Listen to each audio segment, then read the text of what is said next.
দুপুর গড়িয়ে প্রায় বিকেল হয়ে গেছে, কিন্তু এইদিকে তুংতুং আর তার বাবা ক্ষেতের ভিতরে কাজ করতেছে। অনেকক্ষণ যাবত কাজ করার পর তুংতুং অনেকটা হাঁপিয়ে যায়। তারপর তার বাবাকে বলে, বাবা একটু পরই সন্ধ্যা হয়ে যাবে, চলো আমরা বাসায় চলে যাই। আসলেই তো কাজ করতে করতে ভুলেই গেছি যে একটু পরই তো সন্ধ্যা হয়ে যাবে। তারপরে তারা দুজনেই বাসার দিকে রওনা হলো। তারপরে বাবা আর তুংতুং দুজনে বাসায় চলে আসে। তুংতুং বাসায় এসে তার মাকে বলে, আম্মু আমাকে খাবার দাও। তুংতুং দেখতেছে তার বাবা খাবার না খেয়ে শুয়ে আছে। তখন তুংতুং বাবাকে জিজ্ঞেস করে, বাবা তুমি খাবার খাইতেছো না কেন? তখন তুংতুং এর বাবা বলছে, আমার শরীরটা ভালো না আর আমার খাবারও কোনো ইচ্ছা নেই। তুংতুং তার বাবাকে বলে, চলো তোমাকে আমি হসপিটালে নিয়ে যাই। কিন্তু তার বাবা এখানে না করে দেয়। তুংতুং একা একা খাবারগুলো খেয়ে ফেলে। তারপরে সে বাইরে ঘুরতে যায়। তুংতুং এটা বুঝতেই পারে নাই তার মা বাবা 2 দিন ধরে না খেয়ে আসছে। তারপরও তার মা বাবা অনেকটা খুশি ছিল, কারণ তার ছেলে পেট ভরে খেয়েছে। পরের দিনও তুংতুং আর তার বাবা দুইজনে মিলে খেতে যায়। এরকম করতে করতে কয়েক মাস তারা কাজ করতে থাকে। তারপর দেখে গ্রামের সবার থেকে তাদের খেতে অনেক ভালো ফসল হয়েছে। তুংতুং আর তার বাবা খুশিতে অনেকটা আত্মহারা ছিল। হঠাৎ করে তাদের বাসায় গ্রামের জমিদারের লোক চলে আসে। এসে তুংতুং রে বলে, তুংতুং আমি শুনলাম গ্রামে নাকি সবার থেকে তোমাদের জমিতে ভালো ফসল হয়েছে। জমিদারের হুকুম, এবার তোমার ফসল আমাদের কাছে বিক্রি করতে হবে। কিন্তু তুংতুং এর বাবা সেই ফসলগুলো শহরে যেয়ে বিক্রি করতো, তাই সে মুখের উপরে না করে দিছে। আর এই কথা শুনে জমিদারের সেই লোকটি অনেকটা রাগান্বিত হয়ে যায়। আর সে তুংতুং এর বাবার কাছ থেকে বদলা নেওয়ার জন্য প্রস্তুত হয়ে যায়। ওই দিন রাত্রবেলা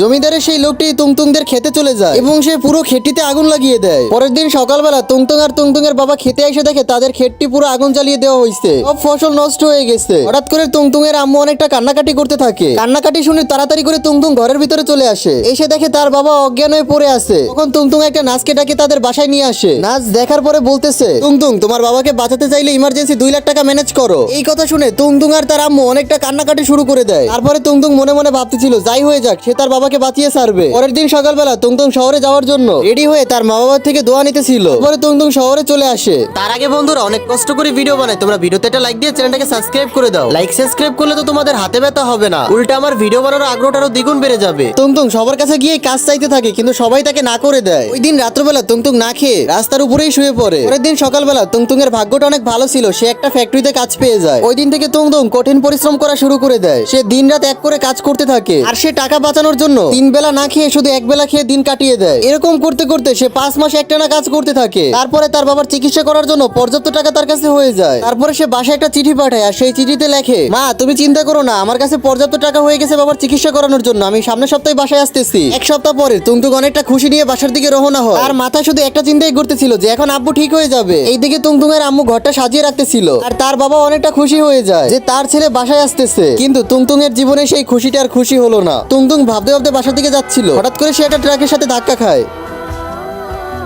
নিমেষেই সব স্বপ্নগুলো মাটির সাথে মিশে গেছে। ভিডিওটা থেকে আমরা এটাই শিখলাম, গরিবদের কপালে কখনোই সুখ মানায় না।